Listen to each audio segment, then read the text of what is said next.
حقق باريس سان جيرمان فوزا ثمينا على ضيفه رين ب3 أهداف لهدف أمس الجمعة في المرحلة السادسة من منافسات الدوري الفرنسي لكرة القدم.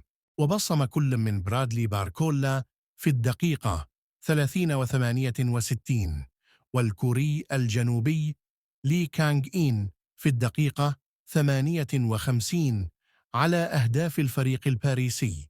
في المقابل وقع أرنو كاليمويندو على الهدف الوحيد للفريق الضيف في الدقيقة 75 من ركلة جزاء، وبذلك استعاد باريس سان جيرمان نغمة الانتصارات بعد عثرة فريق العاصمة الفرنسية في المرحلة الماضية بتعادله على أرض رانس بهدف لمثله، وهو الفوز الخامس لسان جيرمان في الدوري الفرنسي خلال الموسم الحالي مقابل تعادل واحد، ليرفع رصيده إلى 16 نقطة في الصدارة. في المقابل تكبد رين هزيمته الثالثة في الدوري الفرنسي هذا الموسم مقابل فوزين وتعادل، ليتجمد رصيده عند 7 نقاط في المرتبة الثامنة مؤقتا.